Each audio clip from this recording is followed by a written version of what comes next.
سلام تعنا قبلنا خوران تخطاتلتنا إذا مدى كاب إثيوبيا أرثوذكس هربيسيا من رغبة حفاش مدى قانقوا تغرينيا زم حلالف سومناوي سرعة بتكريستيان يومات لو ما عادتي كن زرارو القاعدة حزنا مدى بزعبا بعلى باراكلتوس زبل زعبا لنا كن مايتنا باراكلتوس انتهي مالتي تايم خان تايم التقلالي زلو بزعبا بعل بزعبا باراكلتوس زبل زعبا لنا كن ماهرن كن مايتنا ناماتو سلازيك زافير بعلو فتاري قويتا ما خلنا خوينو مالتي سمرتنا نكجلسنا نسمع يعني خاي سمعي زخونا إذني كبلنا ناتمننا ناتسلنا نابزي ناب التقلالي ناب برنامجنا يكعنا مرح جبرنا كنخيرنا مو مسانا نخصناه بخبرنا عدمنا من العالم بالسفر عليه ملك تكاتنا زلهم مسانا نخصناه بخبرنا عدمنا نابزي نابقص عليه كنخير لنا مالتي صبوا اسكي مجمرة كنريك لنا أو جبر حوارات معرف خليته قصر حد جميرنا انتهي زبل زعبا نركب لنا ماتيو وعما تفصم موالب انت قستي انزحلو كلهم مهور كمدما مسا جبت مسماي دمص كما دمص نفاس اولو يولنا له مالتي سلازي ازي بتلي ماس بزعبا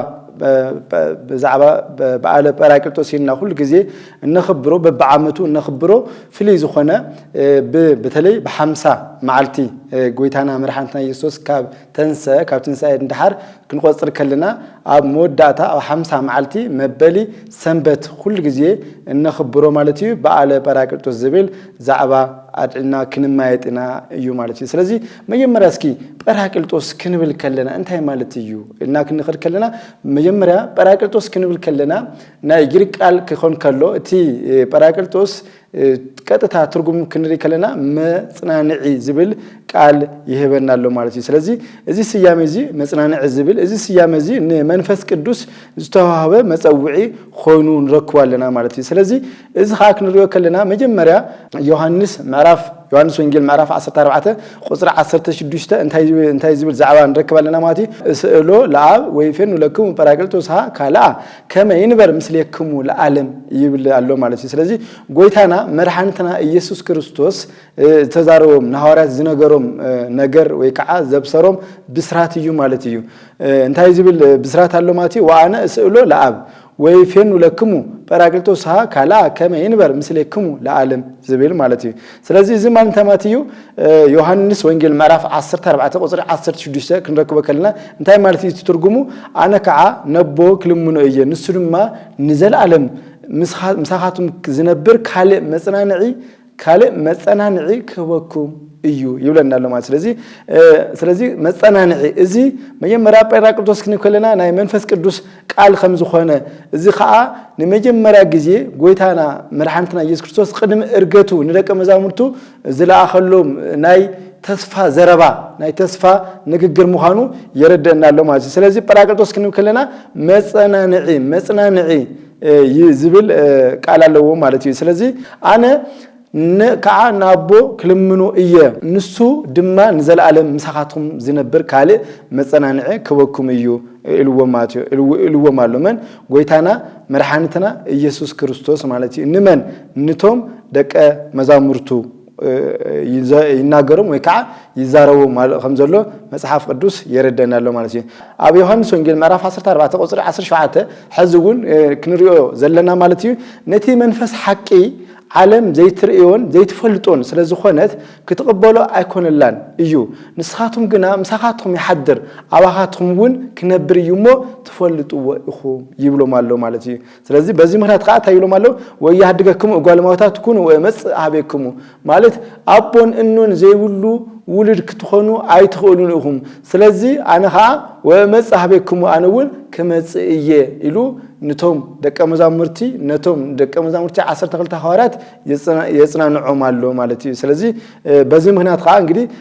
ጰራቅሊጦስ ክንብል ከለና መጽናንዒ ዝኾነ መንፈስ ቅዱስ ማለት ምዃኑ ንርዳአለና ማለት እዩ እዚ ከዓ ድሕሪ ትንሳኤ ጎይታና አምላኽና መድኃኒትና ኢየሱስ ክርስቶስ ኣብ መበል 50 መዓልቲ ስለዝኽበር በዚህ ምክንያት ካብ ጎይታና መድኃኒትና ኢየሱስ ክርስቶስ ትንሳኤ ክሳብ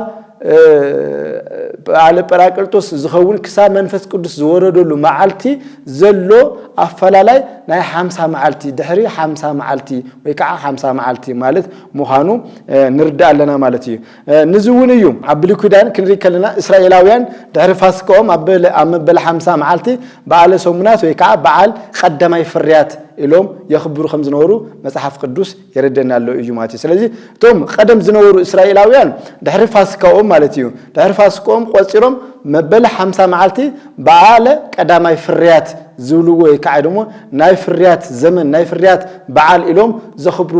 زخبروا زنورو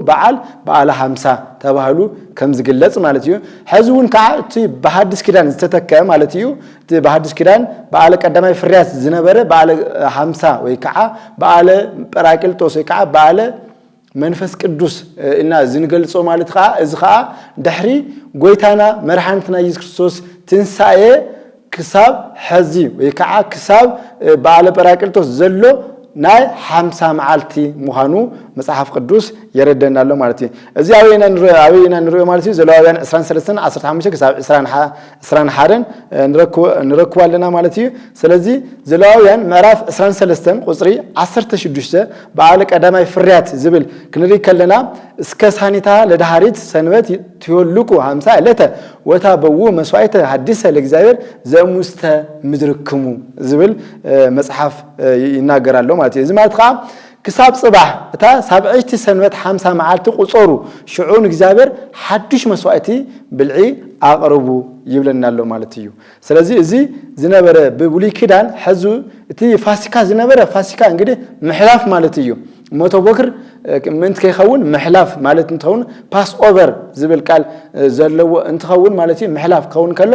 ብኡ ምትክ ታይ ተተኪዩ ማለት ትንሳኤ ተተኪዩ ማለት ድሕሪ ቀዳማይ ፍርያት ዝብል በዓል 50 እንታይ ተባለ ተገሊጹ ማለት እንታይ ተተኪዩ ማለት በዓለ ጰራቅሊጦስ ይከዓ በዓለ 50 ተባሂሉ ተተኪዩ ማለት ናይ ሐዲስ ኪዳን ማለት ስለዚህ እዚ ምኻኑ የረዳናሎ ማለት ከሙ ድማ ክንሪ ከለና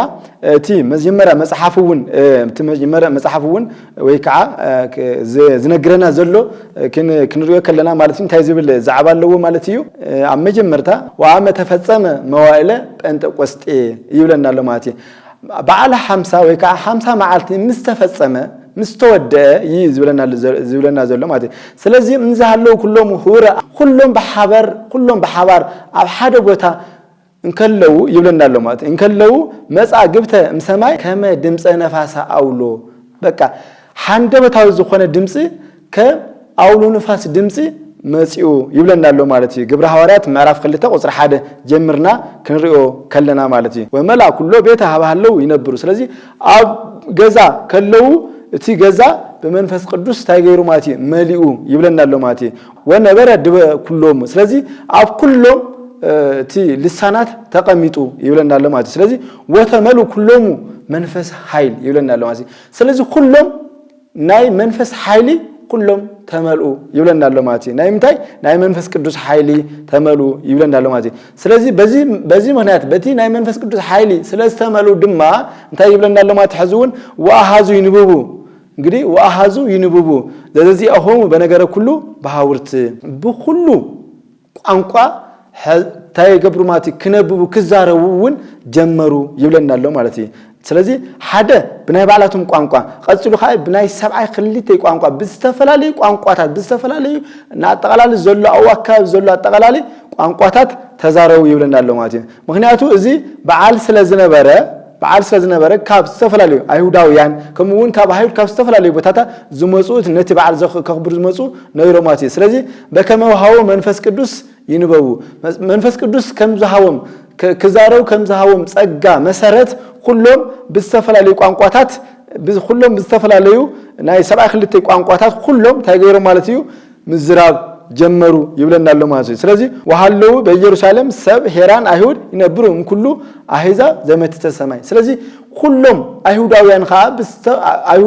አይሁዳውያንን ካብ አይሁዳውያን ወጻይ ዝኾኑ አፍቲ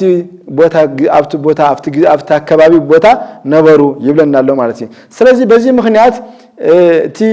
መንፈስ ቅዱስ እንታይ ሆነ ማለት እዩ ተገለጸሎም ይብለና ከምዘሎ ንሪ ያለና ስለዚህ ቀንዲ ትርጉምን አገዳስነትን በዓል ጰራቅሊጦስ ክንሪ ከለና እቲ ዋና መጀመሪያ እንታዩ ማለት ምውራድ መንፈስ ቅዱስ ንሪያለና ማለት ምውራድ መንፈስ ቅዱስ ማለት እንግዲህ ጎይታና መድኃኒትና ኢየሱስ ክርስቶስ ተዛረው ተስፋ ማለት እዩ ኣብ ግብረ ሐዋርያት ምዕራፍ 2 ቁጥር 1 እስከ 4 ክንሪ ከለና መንፈስ ቅዱስ ወረደሞ እንግዲህ ቶም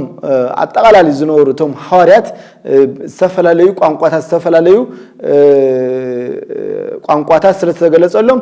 ወተናገሩ በነገረ ሁሉ ባወርት በሁሉ ቋንቋታት በሁሉ ነገር ሙሉ ከዛረው ጀመሩ ይብለናል ማለት ኣብዚ ውሽጥ እዚ ክንሪ ከለና እቲ ሓደ ልደት ቤተክርስቲያን ንሪያለና ማለት ልደት ቤተክርስቲያን ማለት ቤተክርስቲያን ሙላዳ ንሪያለና በሙራድ መንፈስ ቅዱስ ማለት ቤተክርስቲያን ከማህበር አመንቲ በወግዕ ተመስረተት እቲ ኃይሊ መንፈስ ቅዱስ ናዋራት ንخمስክሩን ንخሰብኹን አበርትዑዎም እዩ ማለት ስለዚህ ፍርሃን ማለት ፈርሃት ነወሩ ጀጋኑ ኮይኖም ማለት እዩ እና አጠቃላሊ ከሰብኹ አጠቃላሊ ከዛረው አጠቃላሊ ከመስክሩ ጀመሩ ምክንያቱም መንፈስ ቅዱስ አውልዕሎም ስለዘሎ መንፈስ ቅዱስ አውሽቶም ስለስተመሉ ማለት እዩ እንግዲህ በትብዓት በጀግንነት ወይከዓ በጽቡቅ ሁኔታት ወይከዓ በጽቡቅ ነገር በጎይታ በመተማመን አውሽቶም መንፈስ ቅዱስ ስለዘሎ በዘይ መፍራህ ምስባህ መምሃር ጀመሩ ይብለናል ማለት ነው ስለዚህ መበርሳሳ ክንሪ ከለና መጀመር ስብከት እዩ እዝኻ መጀመር ስብከት ክንሪ ከለና እንግዲህ በዚህ ምክንያት ሐዋርያት መንፈስ ቅዱስ መስተመሉ በስተፈላላይ ቋንቋታት ከዛረው ጀመሩ እዚህ ማን ወንጌልና ሁሉም አህዛብ ንምብጻህ መንገድ ከፈተ ማለት ስለዚህ እዞም ሐዋርያት እቲ ናይ መጀመሪያ ቋንቋ ስለተገለጸሎም ናብ በስተፈላላይ ቦታታት ናብ በስተፈላላይ ዓለማት ከድኮሉ በብ ተፈላላይ ቋንቋታት ዛረው ዝኖሩ ሰዋት ስለተገለጸሎም ቦታይ ኮን ጀምሮ ማለት ከሰብሁ ከምሩ ጀምሮ ማለት በዚህ ምክንያት ክንሪ ከለና አመጀመሪያ ዝሰበኹ አመጀመሪያ ዝተዛረው ቅዱስ ጴጥሮስ በሓደ ጊዜ 3000 ተጠሚቆም ማለት 3000 አሚኖም ተጠሚቆም ማለት ስለዚህ ምክንያቱ በቲ ቋንቋ ስለተገለጸሉ በቲ ቋንቋ ገይሮም ከመሳርሕ ገይሮም ቲ ቋንቋ ማለት እዩ በሓደ ጊዜ 3000 ከጥመቁ 3000 ከአምኑ ሆይኑ ማለት እዩ ስለዚህ እቲ ዋና ናይ ስብከት መጀመሪ ሆይኑ ማለት እዩ ቀጽና ክንሪ ከለና ፍጻመት ንብታት እዩ ማለት እዩ እዚ ሙራድ መንፈስ ቅዱስ ነብዩ ኢዩኤል ማለት ክትንበዮ ዝነበረ ትንቢት ፍጻሚኡ ከም ዝረከበ መጽሐፍ ቅዱስ ይረዳናል ማለት እዩ እዚ ማለት ኣብ መጽሐፈ ኢዩኤል ምዕራፍ 2 ቁጥር 28 ክሳብ 30 ክንሪ ከለና ማለት እዩ ምድህር እዚ ከውን እዩ መንፈሳይ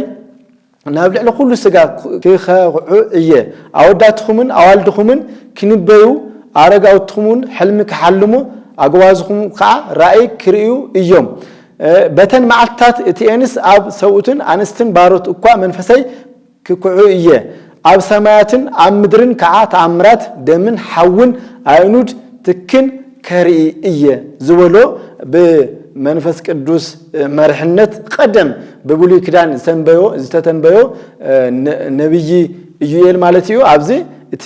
ናይ ትንቢት መፈጸሚ ምዃኑ መጽሐፍ ቅዱስ ይረዳናል ማለት እዩ ካው ቆጽና ልሳን ማለት እንታይ ማለት እዩ ዝብል ቃል ክንሪ ከላም ምክንያቱ በዚህ ተራሐዙ በዚህ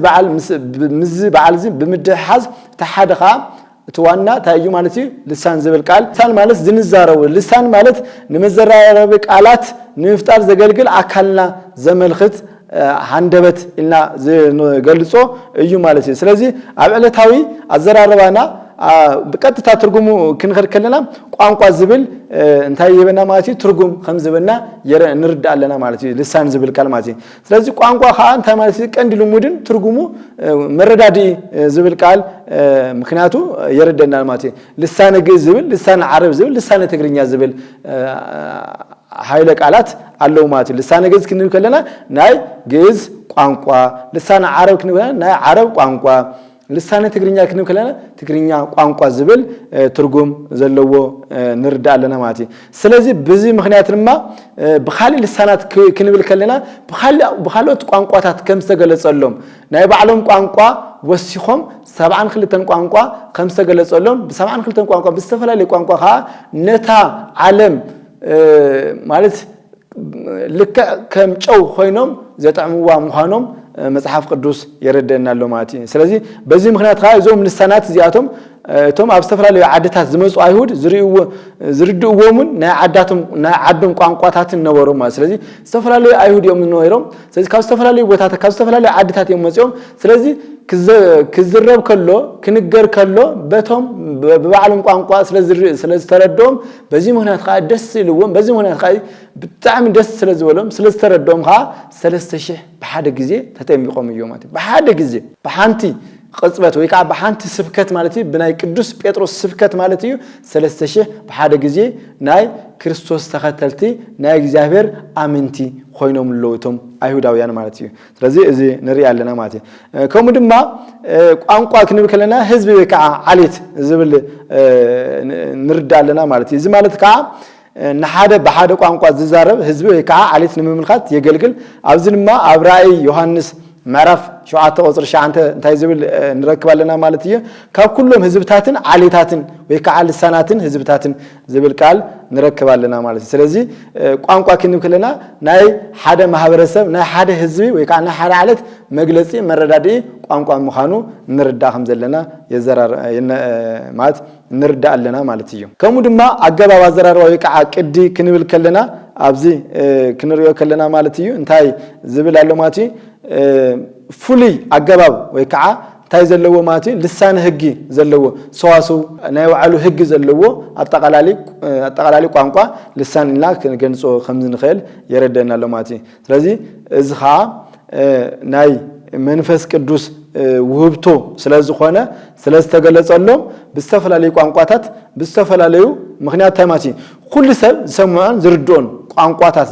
ዝነበረ መግለጺ ልሳናት በአጠቃቀሙን ዕላሙን ፍልሊ ከም ዘለዎ ክንግንዘብ ይግባእ ማለት እዩ ነገር ግን ኣብዚ ክንሪኦ ከለና ማለት እዩ ኩሎም ዝሰምዕዎ ኩሎም ዝርድዎ ቋንቋታት እዮም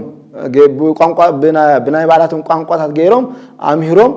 መኺሮም ሰቢኾም ክጥመቁ ገይሮም ማለት እዩ ስለዚ በዚ ምክንያት ካ ክንሪ ከለና በቃ ናይ ቤተክርስቲያን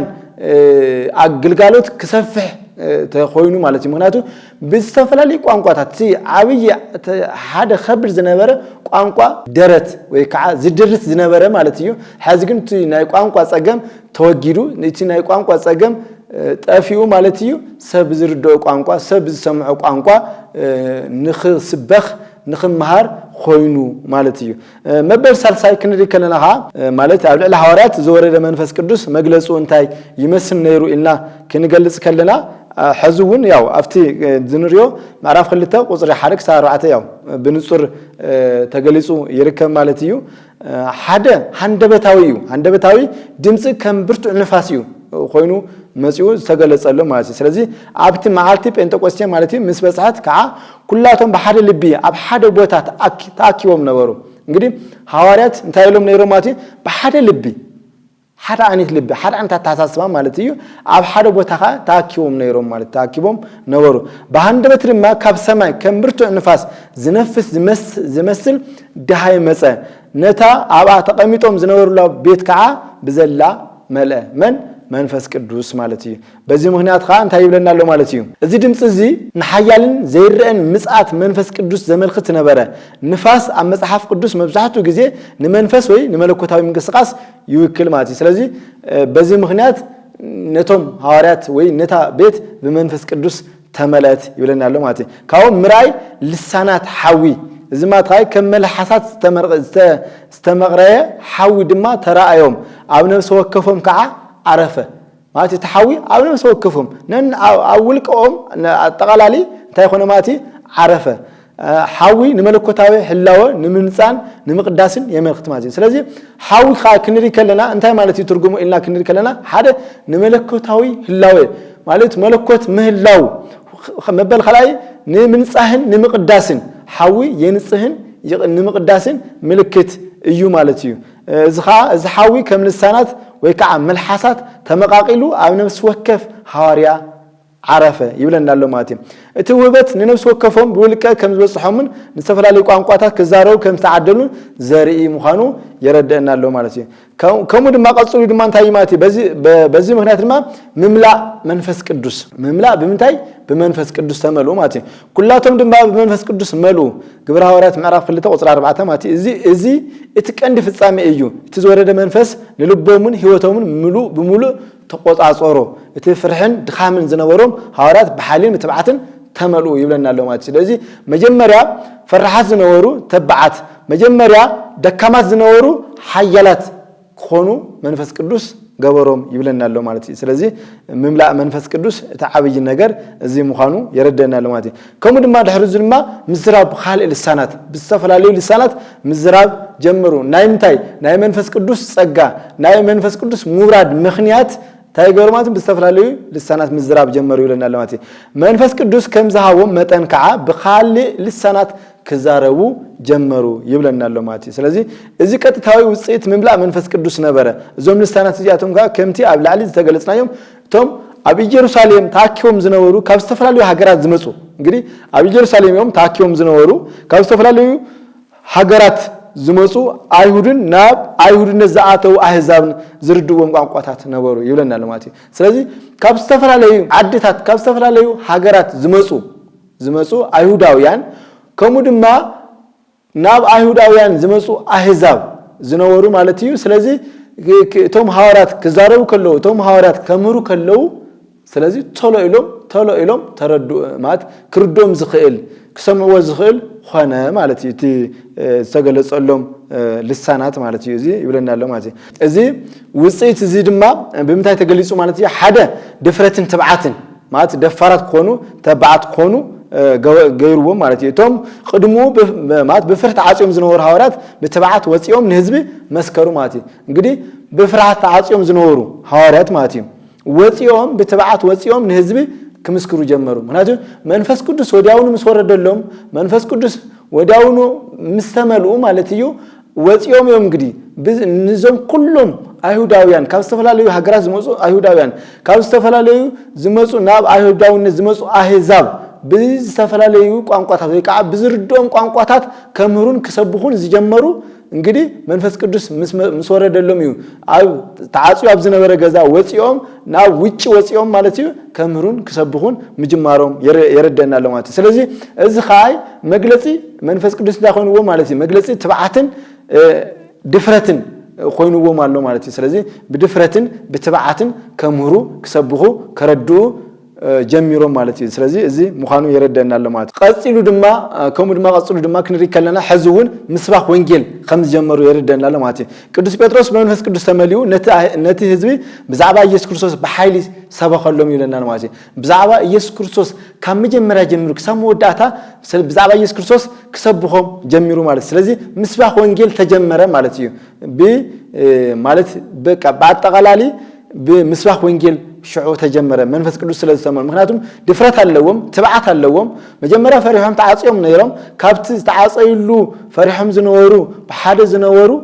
ማለት መንፈስ ቅዱስ መስመጸሎም መንፈስ ቅዱስ በመንፈስ ቅዱስ መስተመሉ እንታይ ጀሚሮ ማለት እዩ ከመሩ ክሰብኹ ጀሚሮ ማለት እዩ ስለዚህ ብዛዕባ ጎይታና መርሓንትና ኢየሱስ ክርስቶስ በኃይሊ ክሰብኽ ከሎ ቅዱስ ጴጥሮስ ድማ በዚህ ምክንያት ድማ ደስ ይልዎም ተረዲኡዎም ድማ 3000 ወዲያውኑ በሓደ መዓልቲ ተጣሚቆም ማለት እዩ እዚ ሙኻኑ ይረደናል ማለት እዩ ከሙ ድማ በቃ በቲ ህዝቢ ወይ ከዓ በቲ ህዝቢ ዝፈልጦም ወይ ድማ በቲ ናይ ህዝቢ ልቢ ክሰብኹ ጀሚሮ ማለት እዩ እዚ ማለት ተማቲ ብዙሓት ሰባት በስብከት ጴጥሮስ ልቦም ተተንከፈ ማለት እዩ እንታይ ክገብሩ ከም ዘለዎም ድማ ሓተቱ ምክንያቱ ብዙ ተረዶም ብዙርድዎ ቋንቋ ስለስተሰበኸሎም ብዙርድዎ ቋንቋ ስለዝፈለጡ ወዲያውኑ እንታይ ኮይኑ ማለት እዩ ልቦም ተተንኪፉ ማለት እዩ ስለዚህ ልቦም ተተንከፈ ካታይ ኢሎም ማለት እዩ እንታይ ክንገብር ኢና ኢሎም ንቅዱስ ጴጥሮስ ኻይ ምሕታት ጀሚሮ ማለት እዩ ስለዚህ ምስሓተትዎ ኻ ስኻይ ነገሩ ማለት እዩ ሽዑ ድማ ተጠመቁ ይብለናል ማለት ስለዚህ ስለተረድዎ እዩ እንግዲህ ስለተረድዎም ቀሊል ብዝበለ ብዝፈልጥዎ ብናይ ባዕላቶም ስለተረድዎ ወዲያውኑ እንታይ ክንገብር ልባም ስለተንከፈት እንታይ ክንገብር ኢሎም ንቅዱስ ጴጥሮስ ከሓትዎ ከለው ወዲያውኑ ካ እንታ ኮይኑ ማለት እዩ ወዲያውኑ ከሓትዎ ከለው ምን ንኽጥመቁ ነገረሙሞ ሽዑ ናይ 3000 በሓደ መዓልቲ ክጥመቁ ከም ዝኾነ መጽሓፍ ቅዱስ ይረዳናሎ ማለት እዩ ሕዝውን እዚ በይና ይኮነን ሙሳ ኻመንቲ ማለት እዩ ሙሳ ኻመንቲ ኣብታ መዓልቲ እዚያ ኣስታ 3000 ሰባት ናብ እምነት መጸ ማለት እዩ ስለዚህ እቲ በዓለ መንፈስ ቅዱስ በዓለ መንፈስ ቅዱስ እቲ በዓለ ጰራቅሊጦስ መንፈስ ቅዱስ ክወርድ ከሎ ሕዝውን እንታይ ኾነ ማለት እዩ ብዙሓት ኣመንቲ ክውሰኹ 3000 በሓደ መዓልቲ ክውሰኹ ኮይኑሎ ማለት እዩ ስለዚህ እቲ ዓብይ መግለጺ ወይ ከዓ እቲ ዓብይ ጽቡቕ ዝኾነ ነገር ምዃኑ ይረዳናሎ ማለት እዩ ስለዚህ እዚ መግለጺ መንፈስ ቅዱስ ሓድሽ ዘመን ኣብ ታሪኽ ድሕነት ደቂ ሰባት ከም ዝጀመረ ዘብሰረ ፍጻሜ እዩ ማለት እዩ እንግዲህ ናይ ቤተክርስቲያን ልደት ናይ ስብከት ምስፋሕ ናይ ወንጌል ናብ ዓለም ሁሉ ደቂ ሰብ ናይ ምስፋሕ እቲ ዋና ኣሳሪ ዝነበረ እቲ ደራቲ ዝነበረ እቲ ከቢድ ዝነበረ ቋንቋ በጣም ንቤተክርስቲያን ምስፋሕ በጣም ዝከቢድ ዝነበረ ቋንቋ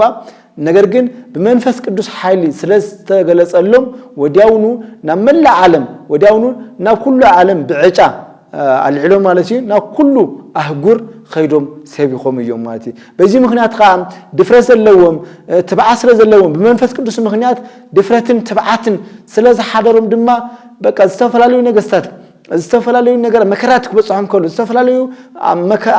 መከራ ኮን ከለው ሁሉ ነገር ረሲዖም እዚ ሁሉ ነገር ታይስም ኢሎም ማለት እዩ እንታይ ኮይኖም አለው ማለት እዩ ሁሉ ነገር ሁሉ ህይወቶም ንክርስቶስ ህቦም አለው ማለት እዩ ስለዚህ ዓለም ረሲዖም ህይወቶም ሁሉ መነባብሮም ሁሉ ወንጌል ንኽሰፍሕ ሁሉ ክርስቲያን ህይወት ንኽረክብ ሁሉ ዓለም ኣብ ሁሉ ዓለም ዘሎ ክርስትና ንኽፈልጥ ወንጌል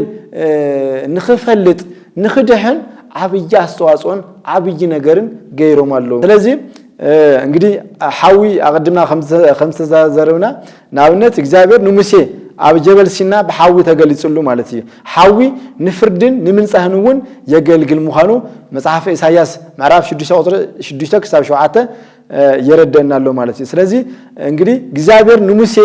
ኣብ ጀበል ሲና በምታይ ተገልጽሉ በምታይ አምሳል ኮይኑ ተገልጽሉ በሐዊ አምሳል ኮይኑ ተገልጽሉ ማለት እዩ ስለዚህ መንፈስ ቅዱስ ሐዝኻ በሐዊ ኮይኑ እንግዲህ እዩ በሐዊ ኮይኑ እዩ እንግዲህ ተገልጽሉ ሐዋርያት ማለት እዩ ስለዚህ ሐዊ እንታይ እዩ ትርጉም ክንብ ከለና ሓደ ፈራዲ ምዃኑ ንፍርዲ ምዃኑ ክልተ ኻይ ንምንጻ ሐዊ ንምንጻ ምዃኑ ከም ዘገልግል መጽሐፍ ቅዱስ ከም ዘረዳና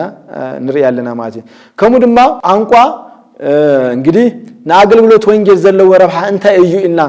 ክንሪኢ ከለና ቋንቋ ኣብ አገልግሎት ወንጌል ዘለዎ ረብሓ አዝዩ ዓብይን ዘይትካእን እዩ ማለት እዩ ምክንያቱ እንግዲህ አቀድማ ከም ተረናዩ እቲ ቋንቋ ዘአስር ዝነበረ ግን ቋንቋ ስለተገለጸሎም ግን ሁሉም ሐዋርያት እዮም እንግዲህ ኾይዶም ናበቢስ ሀገረ ስብከቶም ከምህሩን ከገልግሉን ጽንሑ ማለት እዩ ስለዚህ ወንጌል ማለት ብስራት መልእክት ምዃኑ ፍሉጥ እዩ ማለት እዩ መልእክት ድማ በዘይ ቋንቋ ከመሐላለፍ አይኸልን እዩ ስለዚህ ወንጌል ማለት ብስራት እዩ መልእክት እዩ በዚህ ምክንያት ድማ ወንጌል ድማ በዘይ ቋንቋ ከመሐላለፍ አይኸልን ምክንያቱ እንግዲህ ከመሐላለፍ ዝኽእል ቋንቋ ዝፈልጥ ሰብ በቲ ቋንቋ በቲ ናይ ማህበረሰብ ክርዶ ዝኽእል ቋንቋ እንድሕዘይ ተገለጸሉ እንድሕዘይ ተማሃረ ከመገይሩ ክርዶ ክእል ማለት ስለዚህ ዓብይ መሳርሕ ምዃኑ ንርዳለና ማለት ስለዚህ ቀንቲ ቋንቋ ሓደቲ ቀንዲ መሳርሒ ቀንዲ መራኸቢ ቀንዲ መረዳዲ ምዃኑ መጽሐፍ ይረዳናል ማለት ስለዚህ ብስራት ወንጌል ምዃኑ ንርዳለና ማለት ስለዚህ እዚ ወንጌል ወይ ከዓ እዚ ብስራት ድማ ታሪኽ ድሕነት ፍቅረ አምላኽ ሞትን ትንሣኤን ክርስቶስ ንሳን ዘላለማዊ ህይወትን ንሰብ ንምብጻሕን ንጹርን ዝርዶን ቋንቋ እንታይ ይኾንና ማለት የድል ያለው ማለት በዘይ ቋንቋ እዚ ህይወት ዝህ መልእክቲ ከመሐላለፍ አይኸልን ማለት ስለዚህ ቋንቋ እንግዲህ ኣብ ወንጌል ውሽጥ ዘሎ ኣብ መጽሐፍ ቅዱስ ውሽጥ ዘሎ ናይ ደቂ ሰባት ድሕነት ናይ ፍቅሪ አምላኽ ከምኡ ድማ ናይ ሞትን ትንሣኤን ክርስቶስ ኣብ ውሽጢ ወንጌል ዘሎ ስለዚህ በዘይ ቋንቋ ከመሐላለፍ በዘይ ቋንቋ ሰብ ክርዶ አይኸልን ማለት ስለዚህ ትዋና ቀንዲ ቋንቋ መሳርሒ ቋንቋ ወንጌል መሳለጥ ምዃኑ ንርዳ ከም ዘለና መጽሐፍ ቅዱስ ይረዳናል ማለት ስለዚህ መበል ክልተ ክንሪ ከለና ቋንቋ ናይቲ ማህበረሰብ ልቢ መርኸቢ እዩ ማለት ናይቲ ማህበረሰብ ቋንቋ ልቢ ናይቲ ማህበረሰብ ልቡ ንምርኻብ ቋንቋ ምፍላጥ ይልሊ ከም ዝኾነ ንርዳለና ማለት እዩ ስለዚህ ሰባት ነቲ መልእኽቲ ብዝበለጸ ዝርድኡዎን ዝቕበልዎን ብንኣቶም ብቲ ናይ ኣፍ መፍትሒ ወይ ድማ በቲ ዝኽእልዎ ቋንቋ ክመጾም ከሎ ወዲያውኑ ይርድኡዎ ወዲያውኑ ይፈልጥዎ በዚ ምክንያት ከዓ ብጣዕሚ ማለት ንኽርድኡዎ ቀሊል ዝኾነ ነገር ኮይኑ ይረኽብዎ ማለት እዩ ስለዚህ በዚ በዓለ በራቅሊጦስ ከዓ ነዚ ሓቂ እዚ ታይገብሮ ማለት እዩ የጉልሆ የረድኡ ኣሎ ማለት እዩ ስለዚህ እቶም ዝተኣከቡ ህዝብታት ነቲ ዓብይ ግብሪ ኣምላኽ ነፍስ ወከፍና በብናትና ቋንቋ ክዛረቡ ንሰምዖም ኣለና ግብረ ሐዋርያት ምዕራፍ 2 ቁጽር 11 እንታይም እቶም ህዝብታት እዮም እቶም ህዝብታት እንግዲህ በጣም ይገርምዎም በጣም ተደኒቆም ማለት እዩ እንታይ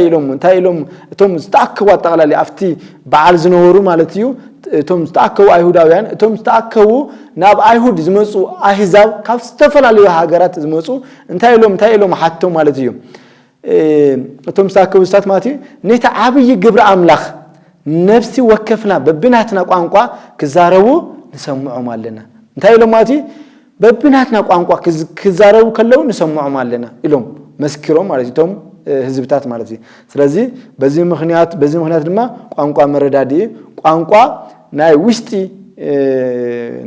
ውሽጢ መርኸቢ ምዃኑ መጽሐፍ ቅዱስ ይረዳና ኣሎ ማለት እዩ ስለዚህ በዚ ምክንያት خالقا كنري كلنا مالتيو مغلصي اخبروتن فقرن مخانو ቋንቋ እንርዳለና ማለት ነው ስለዚህ ቋንቋና ሓደ ህዝብ መግለጽ መንነቱ ባህሉን እዩ ስለዚህ በዚህ ምክንያትማ ቋንቋው ምግልጋል ነቶም ሰባት ከም እንፈቶምን ከም ነኽብሮምን የሪ ማለት እዩ ስለዚህ ቋንቋ ናይቲ ሓደ ማህበረሰብ መግለጽ መንነቱን ባህሉን ስለዚህ ኾነ በቲ ቋንቋ ምግልጋል በቲ ቋንቋ መምሃር ድማ ነቶም ህዝቢ ነቶም ቋንቋ ዝዛረቡ ህዝብ ማለት ከም እንፈቶም ከም ነኽብሮም የርኢ ማለት እዩ ስለዚህ እዚ ድማ ልቦም ንምርኻብ ንወንጌል ተቀባልነት ንከልዎም ንምንጓር ይሕግዝ ምዃኑ መጽሐፍ ቅዱስ ይረዳና ኣሎ ማለት እዩ እዚ ሁሉ ናይ መጀመሪያ ክንሪ ከለና ኣብ ዘፍጥረት ምዕራፍ 11 ናይ ቋንቋ ምድብልላቅ ናይ ቋንቋ መጀመሪያ ቋንቋ ሓደ ቋንቋ እዩ ነይሩ እቲ ሓደ ቋንቋ ዝነበረ ግን እንታይ ኮይኑ ማለት እዩ ነቶም ኣው ዝነበሩ ህዝብታት ቋንቋታቶም ክደበላለቅ ገይርዎ ማለት እዩ ምክንያቱ ዝኻይ ናይ ምታዩ ናይ ትዕቢት ውጽኢት እዩ ማለት እዩ ስለዚህ አምላክ ንረክብ ኢና ኢሎም ስተፈማት ደብሪ ፎቅ ክሰርሑ ከለው ክድይቡ ከለው አብረኽብናዮ ወልደ ረኽብናዮ መንፈስ ቅዱስ ረኽብናዮ እናወሉ ስተፈላለዩ ናይ ባዕላቶም ማላምት ክዛረቡ ከለው ከምኡ ድማ ናይ ትዕቢት ውጽኢት ከሎም ከሎ ንኸይስማምዑ ንኸይረዳዱ ማለት እዩ ጎይታና አምላክና እግዚአብሔር ቋንቋታቶም ታይገይዎ ማለት እዩ ደበላለقዎም እዩ ማለት እዩ ስለዚህ ክደበላለ ከሎ ክሰማምዑ አይኻሉን ክሰማምዑ ከለው ለይተስማምዑ ኻ ምንም ክሰርሑ ከምዘይ ኻሉ መጽሐፍ ቅዱስ ይረዳና ኣሎ እዩ ማለት ስለዚህ አብሉ ኪዳን ዝነበረ እንግዲህ እቲ ቋንቋ ናይ ምንታይ እዩ ቋንቋ ናይ ምድብልላ ቋንቋ ታይ መግለጽ እዩ ማለት እዩ ናይ መርገም መግለጽ ናይ ትዕቢት መግለጽ ናይ አምላክ ተአዛዝነት ዘይሙኻን መግለጽ ምዃኑ እንርዳአለና ማለት እዩ ነገር ግን እዚ ናይ መርገም መግለጽ ዝነበረ ግን በዓለ በራቅሊጦስ ግን ታይ ኮይናሎ ማለት እዩ ስለዚህ ናይ በረከት መግለጽ ምዃኑ በመንፈስ ቅዱስ ብዙሓት ቋንቋታት ንሓድነት ኣብ ክርስቶስ ንስብኸት ወንጌል ከም ዘገልግሉ እቲ መንፈስ ንሰባት ንምርዳእ ንምስማዕ እንበር ንምፍልላይ ከም ዘይኾነ ይረዳናሎ ማለት እዩ ስለዚህ እቲ ናይ መጀመሪያ ግዜ ቋንቋ ዝተረገመ ምዃኑ ማለት ርጉም ከም ዝኾነ ምክንያቱ እቲ ዝነበሮም ናይ ጽድቂ ጸገም ስለዝነበሮም ናይ ቲቢስ ስለዝነበሮም እና አጠቃላሊ ናይ እግዚአብሔር ተአዛዝነት ስለዘይነበሮም ናይ መርከብ ናይ ምብትታን ናይ ዘይምርዳእ ዘይምስማዕ መግለጽ እዩ ማለት ቋንቋ ማለት እቲ ናይ መጀመሪያ ናይ ብሉይ ኪዳን ዝነበረ ማለት ሕዚ ግን ቋንቋ ግን ንኽንሰምዖ ንኽንርድኦ ሓድነት ንኽመጽእ ሓደ ዓይነት ንክንኮን ዝገብረና እቲ ብቀደም ዝተፈላለና ዝነበርና ሕዚ ግን በበዓለ በራቅሊጦስ ሓደ ምዃንና ናብ ሓደ ምምጻና ሓደ ዓይነት ቋንቋ ዘለና ምዃንና ከም ዘረደና መጽሐፍ ቅዱስ የረደና ሎ ማለት ስለዚህ ኸለውን ምህናጽ አካል ክርስቶስ ምዃኑ ቤተክርስቲያን አካል ክርስቶስ እያ ስለዚህ አካል ክርስቶስ ምዃና ደግሞ እዚ አካል እዚ ድማ ካብ ሁሉም ህዝብታትን ቋንቋታትን ዝቆመዩ ስለዚህ ቤተክርስቲያን ከነዲ ከለና አካል ክርስቶስ ምዃና ፍሉጥዩ ማለት እዩ ስለዚህ ቤተክርስቲያን ኻይ ናይ ዝተፈላልዩ ህዝብታት ቋንቋታት ናይ ሕብረት ዝኾነ በሕብረት ዝቆመት ቤተክርስቲያን እያ ማለት ስለዚህ ቤተክርስቲያን ናይ ገሌ አይኮነትም ማለት ቤተክርስቲያን ናይ ሁሉ እያ ቤተክርስቲያን ናይ ሁሉ ህዝብታት ናይ ሁሉ ዝተፈላልዩ ቋንቋታት ተዛረብቱ ዝኾን ሁሉ ናይ ቤተክርስቲያን አካላት እዩ ማለት ስለዚህ ምክንያቱ ቤተክርስቲያን አካል ክርስቶስ እያ አካል ክርስቶስ ሁሉም ክርስቲያናት ናይ ክርስቶስ አካል ናይ ክርስቶስ አካላቲና ማለት በዚህ ምክንያት ኻይ ኣብ ዝተፈላልዩ ዓለም ብዝተፈላልዩ ቋንቋታት ዝዛረቡ ዝነበሩ አጠቃላልኻ እንታይ ክንሪ ያለና ማለት እዚ ሁሉ ቋንቋታት ዝነበሩ እዚ ሁሉ ነገር በሙሉ ናይ ክርስቶስ ህዝብታት አጠቃላልዩ ቋንቋታት ናይ ክርስቶስ አካል ምዃንና ንርዳለና ማለት ስለዚህ በዚህ ምክንያት ኻይ ብፍሉይ መንገዲ ንምስጋና አምላኽና ንምህናጽን እምነትን ክውዕል ከሎ ንብዙሓነት ሃብትን አካል ክርስቶስን የንጸባረቃሎ ማለት ስለዚህ ሁሉ ሰብ ብዝኻአሉ ሁሉ ሰው ብዝፈልጦ ቋንቋ ፈጣሪኡ አምላኹ ከመስግን አምላኹ ክባርኽ አምላኹ ክጽሊ ከም ዘለዎ መጽሐፍ ይረደናሎ ማለት ምክንያቱ እዚ ናይ መንፈስ ቅዱስ ውህብቶ ምዃኑ ይረደናሎ ማለት ስለዚህ ቤተክርስቲያን ናይ ሁሉ አማኒ ናይ ሁሉም አመንቲ ዝተፈላልዩ ቋንቋታት ዝተፈላልዩ ባህልታት ዝተፈላልዩ ነገር ዘለዎም ሁሉ ነገር ግን በክርስቶስ ክርስቲያን ዝተባሃሉ በሁሉ በክርስቶስ ክርስቲያን ዝተባሃሉ ስመ ክርስትና ሀብተ ውልድና ዘለዎም አጠቃላሊ ኣብ ዓለም ማለት በሀገሩና ክድረት አይخلን ማለት እዩ ኣብ ዓለም ሓደ አይነት ኣብ ዓለም ናይ እግዚአብሔር ናይ ቤተክርስቲያን አካል ዝኾነ ሁሉ ናይ ቤተክርስቲያን አካል እዩ ናይ ክርስቶስ አካል ምዃኑ መጽሐፍቲ ይረዱናል ማለት እዩ ከም ድማ ትምርትን ደቀ መዝሙርነትን ይረደናል ማለት ስለዚህ ወንጌል መጀመሪያ እንታይ ያለው ማለት እዩ ንምምሃር መጀመሪያ ትምርት ከምዘድሊ መጀመሪያ ደቀ መዝሙር ምዃን ከምዘድሊ እንግዲህ ክንሪኦ ከለና በተለይ በሐዚ ወቅት ክንሪኦ ከለና ሁሉ ሰብ አነ ሰባኺየ አነ መምህርየ አነ ገለእየ ዝብል ዝወስሐሉ ጊዜ ዘመን ኮይናሎ ማለት ነገር ግን ዋላ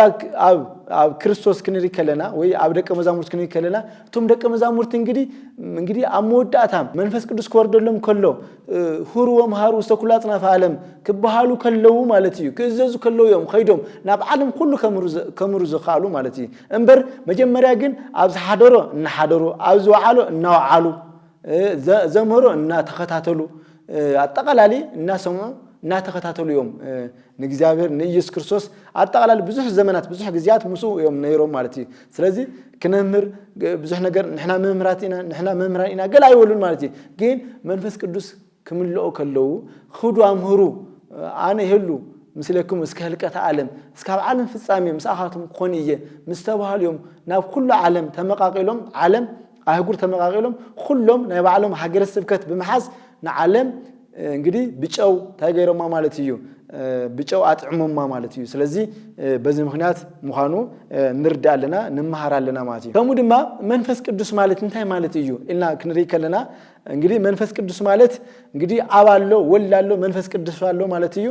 አምላክ ምዃኑ ንርዳለና ማለት እዩ ስለዚህ ማለት በስም በግብሪ በአካል ሰለስተ እንብሎም ነገር ግን በአገዛዛ ፈጣሪነት በአጠቃላሊ ሓደ አምላክ ኢልና ዝንገልጾ ማለት እዩ ስላሴ ማለት እዩ ሓደን ሰለስተን ኢልና ዝንገልጾ መንፈስ ቅዱስ ሓደ አካል እግዚአብሔር ምዃኑ ንርዳአለና ማለት እዩ ስለዚህ ኣብ ወልድ መንፈስ ቅዱስ ሓደ አምላክ ምዃኖም ሓደ አምላክ ምዃኑ በዚህ ምክንያት እዩ መጀመሪያ ክንሪ ከለና ንሱ መንፈስ እግዚአብሔር መንፈስ ክርስቶስ መንፈስ ሐቂ እና ተባለ በስተፈላለየ ማለት እዩ ይግለጽ እዩ ማለት እዩ ምክንያቱ እዚ ማለት መጀመሪያ ክንከለና እግዚአብሔር አብ እግዚአብሔር ወልድ እግዚአብሔር መንፈስ ቅዱስ ነገር ግን ሓደ እግዚአብሔር እና ዝንገልጾ ማለት ስለዚህ መንፈስ ቅዱስ አምላክ እዩ ማለት እዩ እዚኻ ሮሜ 8 ቁጥር 9 ቀዳማይ ቆሮንቶስ 3:16 ንሪ ያለና ስለዚህ በዚህ ምክንያት ኻይ መለኮታዊ ግብርታት ይገብር ምዃኑ ዘፍጥረት ምዕራፍ 1 ቁጥር 2 نري علينا رومي معرف شو منطقة قصري عصرت حدا نري علينا ماتي كودما منفس قدوس انت ايو ماتي عملاق سلازخونه زلالماوي ايو ماتي زلالماوي هياو ايو مات انت يقولون مودات يقولون عملاق سلازخونه زلالماوي ايو ماتي اب ابراويان معرف تشانته قصري 14 نري علينا ماتي منفس قدوس اب كله هلو ايو اب كله عالم اب كله الله مخنياتو املاك سلازخونه مالتي ازخاي مزمور 139 قصر 7 نري علنا ماتي كوم دما املاك سلازخونه دما كله يفلط كله زفلط እዩ ماتي كله زفلط زحلفه زمص مالتي አጠቃላሊ ماتي زهالو ويهلو زمصا وكابه يمص ኢየሱስ ክርስቶስ ከምዝ ንብሎ مالتي زهالو ማለት እግዚአብሔር ወልድ ዝነበረ زهالو ويهلو ዝነብር زمصا ዝመጸ وكابه يمص قصሉ خاي مبل خلاي ዳግማይ ምጻት ዝመጽ ከምን ንብሎ ንኢየሱስ ክርስቶስ ማለት እዩ እዚውን መንፈስ ቅዱስውን እንታዩ ማቲዩ ኣብ ኩሉ ህሉ ዝኾነ ኣብ ኩሉ ዘሎ ኩሉ ዝፈልጥ አምላክ ምዃኑ ይረደናሎ ቀዳማይ ቆሮንቶስ ምዕራፍ 2 ቁጥር 10 ክሳብ 11 ንርዳለና ማለት እዩ ስለዚ መንፈስ ቅዱስ አምላክ ምዃኑ መንፈስ ቅዱስ አምላክ ምዃኑ ንርዳ አለና ማለት እዩ ከሙ ድማ እንታይ ንሪ አለና ማለት እዩ እንግዲህ መንፈስ ቅዱስ ሁሉ ይፈቱ ማለት እዩ ዝኻበ ንሪዮ ማለት እዩ ምክንያቱ አምላክ ስለዝኾነ በፍቅሪ ንኩልና ከም ዝፈትወና መጽሐፍ ቅዱስ ይረደናሎ ሮሜ 15 ቁጥር 30 ንርዳለና ማለት እዩ ስለዚ መንፈስ ቅዱስ እንታይ ይገብር ይመርሕ እዛ ቤተ ክርስቲያን ዝመርሓ ዘሎ መንፈስ ቅዱስ እዩ ማለት እዩ ዝኻ ሮሜ ምዕራፍ 8 ቁጥር 14 ይነግረናሎ ማለት እዩ ከሙ ድማ መንፈስ ቅዱስ ይምህር ማለት እዩ ይምህር ማለት እዩ መሐሪ ምዃኑ ምክንያቱ አምላክ ስለዝኾነ ሩሩ መሐሪ እዩ ከም ድማ የምህረና የረደአና ማለት እዩ ስለዚ ዮሐንስ ምዕራፍ 14 ቁጥር 26 ንሪ ያለና ማለት ስለዚ አቀድምና ከምዝ ረናዮ ከማቦን ወልድን መንፈስ ቅዱስውን ቅድመ ዓለም ዝነበረ ንዘላለም ዝነብር እዩ እዝኻይ ኣብ ዕብራውያን ቁጥር 9:14 ዘላለማው እዩ ከማቡኡ كم دما كم ولدي مالتيو قدم عالم زنبرة نزل عالمون زنبر أملاخ إيو مالتيو كم دما إنجلي أب مات أب زفترة منفس أملاخ كع أب لمايات يزن بنبرة زبلنا منفس قدوس مخانو نرد لنا زفترة معرف حدا قصر خلته مخانو نرد لنا ماتي ثلاثي مسنفاس قدوسات مصحفتي እንግዲህ ዙ ሁሉ መጽሐፍ ተጻፈ በመንፈስ ቅዱስ መርህነት በመንፈስ ቅዱስ መርህነት እንኳን ንርዳለን ካብ አምላክ የተዛረበው እዩምበር ትንቢትስ ከቶ በፍቃድ ሰብ አይመጸን መንፈስ ቅዱስ እና መርህም ይብለናል መንፈስ ቅዱስ እና መርህም ካብ አምላክ የተዛረበው እዩምበር ትንቢትስ ከቶ በፍቃድ ሰብ አይመጸን خلاي ጴጥሮስ ምዕራፍ 1 ቁጥር 21 ማለት ነው ስለዚህ መንፈስ ቅዱስና መርሐም ተመጽሐፍ ቅዱስ ተጻፈ ተመጽሐፍ ቅዱስ ሰባት ጽሕፎም ምዃኑ ንርዳለና ማለት ነው ስለዚህ ሁሉ መጽሐፍ ቅዱስ በመንፈስ አምላክ ተጻፈ እዩ ይብለናል ዝኻ መበሊ ናብ ማለት መበሊ خلاي ጢሞቴዎስ ምዕራፍ 3 ቁጥር 16 እንታይ ይብለናል ማለት ዝኻ መንፈስ ቅዱስ በመንፈስ አምላክ ተጻፈ እዩ ማለት ነው መጽሐፍ ቅዱስ በመንፈስ አምላክ በመንፈስ ቅዱስ ተጻፈ ምዃኑ ንሪ ያለና ማለት ወይ ከዓ ንርዳ ከም ዘለና ንርዳ አለና ማለት ነው ከሙ ድማ ዮሐንስ ምዕራፍ 16 ቁጥር 8 እንታይ ይብላል ማለት መንፈስ ቅዱስ ንሰብ ናብ ንስሐ ይመርሖ ስለዚህ መንፈስ ቅዱስ ንወድ ሰብ ናብ ንስሐን ከመጽ ንስሐን ካቱ ይመርሖ እዩ ማለት ነው እዚ ንሪ ያለና ማለት ነው ከሙ ድማ ዳግም ልደት ማለት እዩ በዘይ መንፈስ ቅዱስ ሐዲስ ፍጥረት ወይ ድማ ዳግም ልደት የልወን የለን ማለት እዩ ከማይን መንፈስን እንተዘይ ተወለደ ኣብ መንግስት አምላክ ካቱ ዝኽል የልወን ይብለናል ማለት እዩ ጎይታና መርሐንትና ኢየሱስ ክርስቶስ ማለት እዩ ዮሐንስ ምዕራፍ 3 ቁጥር 5 ንረኽዋለና ማለት እዩ ድማ خلاي ተሰሎንቄ ምዕራፍ 2 ቁጥር 13 ንርዳአለና ማለት እዩ ስለዚህ ከሙ ድማ መንፈስ ቅዱስ ዝተፈላልዩ ውብቶታት ዝተፈላልዩ አገልግሎታት ከምዝህብ ንርዳአለና ማለት እዩ ከሙ ድማ እንግዲህ መንፈስ ቅዱስ አቀድማ ከም ተዘራኒ ወይ ካፓራክቶስ ከም ዝወልናዮ ማለት ናይ ምጽናዕን ምምራሕን ከም ዝኾነ ንርዳአለና ማለት እዩ ንርዳአለና كم دما منفس قدوس انجدي أبسب يحضر مالتي محضري أبسب يحضر انتي يقولوا الله لك أنتي حادثب وين ناي منفس قدوس وين ناي منفس ركوس محضري خون منفس قدوس كحضره كله منفس ركوس يوصي منفس ركوس كحضره كله منفس قدوس أي قربن يقول الله ما سلزي نحن أوي إنا زلنا ناي منفس قدوس محضر دينا ناي منفس ركوس محضرينا بعنا كنفتش علينا ما سلزي كل جزء منفس قدوس محضر كنخون خمسة لنا مصحف قدوس بيتكريستيان ترددنا الله مالت منفس قدوس انت ايوماتي ناتقالالي محتم يقع ماهتم مهانو مصحف قدوس يرددنا الله ماتي افيسون مراف 1 قصري 13 يرددنا الله مالت ስለዚህ በዚህ ምክንያት መንፈስ ቅዱስ ያው አምላክ ስለዝኾነ ቅድመ ዓለም ዝነበረ ድሕሪ ዓለም ዝነብር حزي زلو قصالون زنبر هياو زلالماوي زخونه املاح مخانو مصحف قدوس يردنا له ماتي كم دما قصلنا كنري كلنا بستفلالي قانقوا مغلغال بركت دي ويس مرغم እና كنري كلنا بستفلالي قانقوا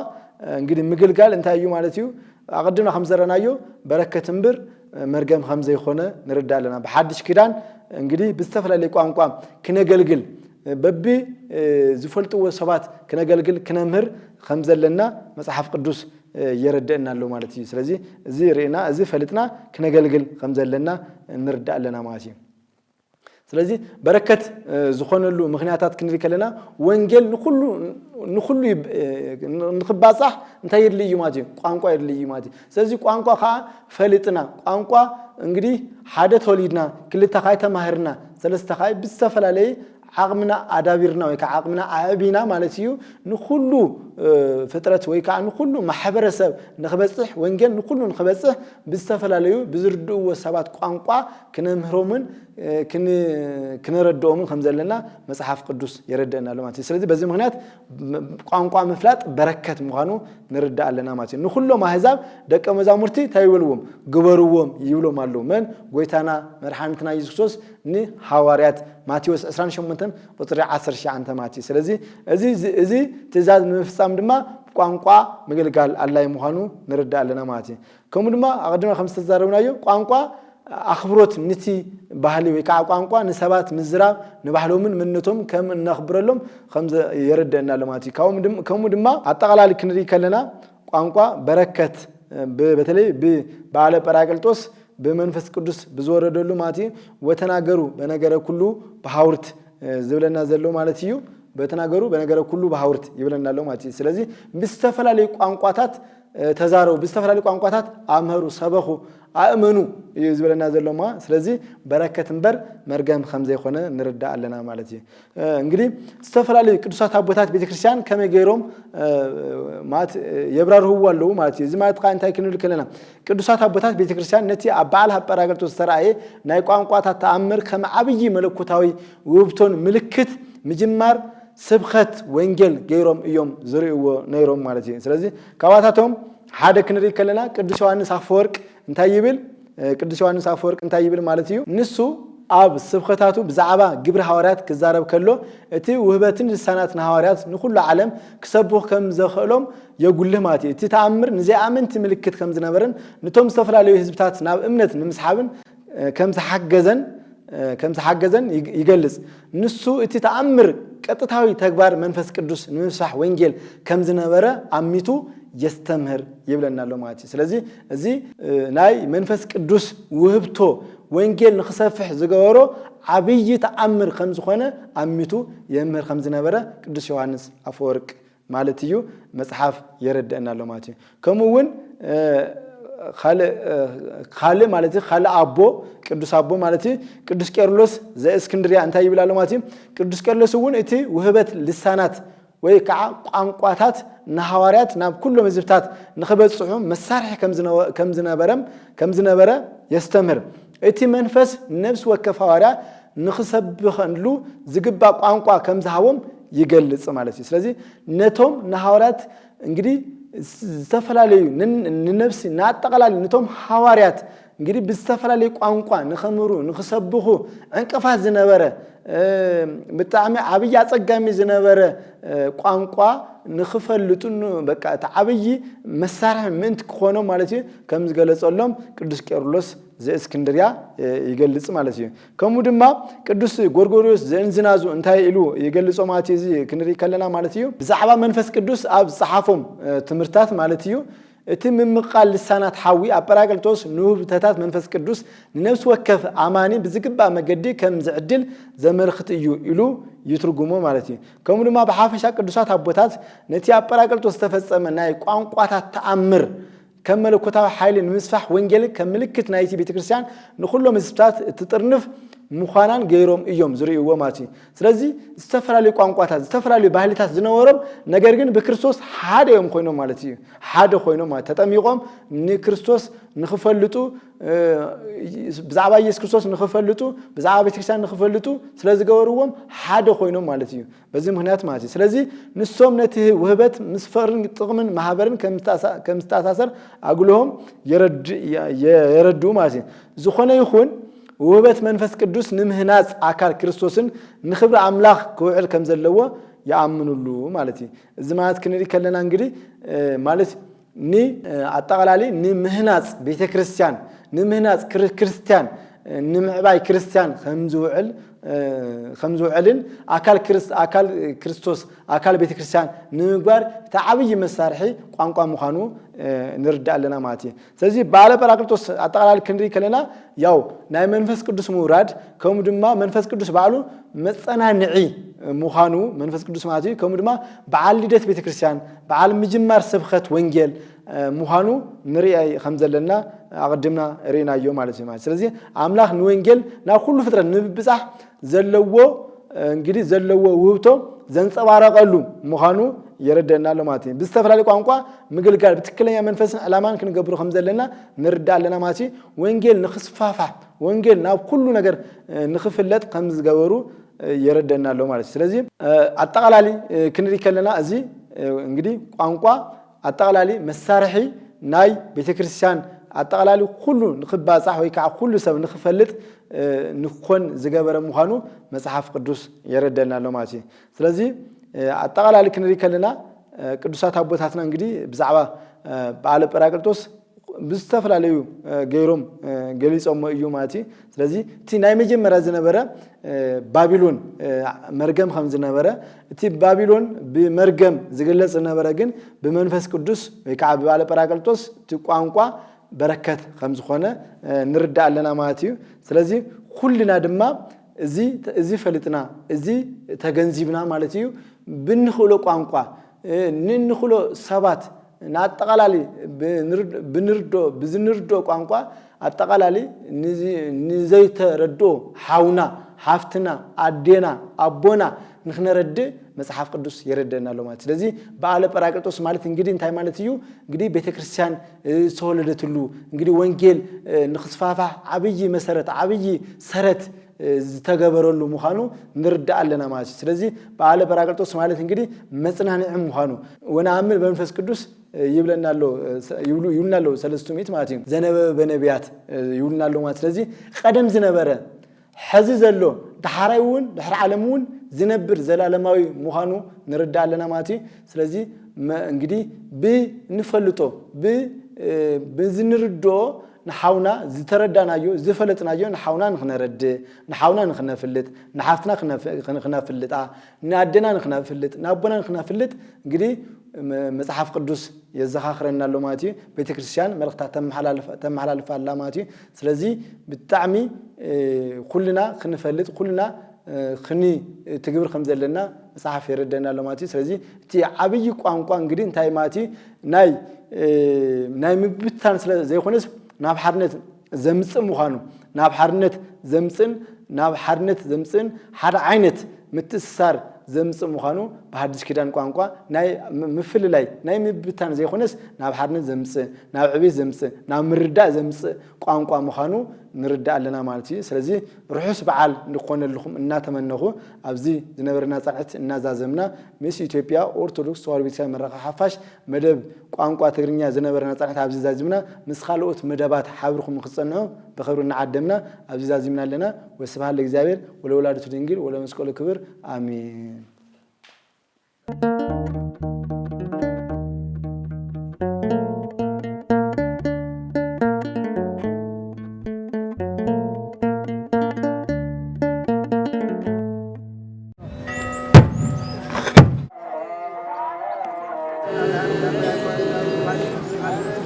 Gracias.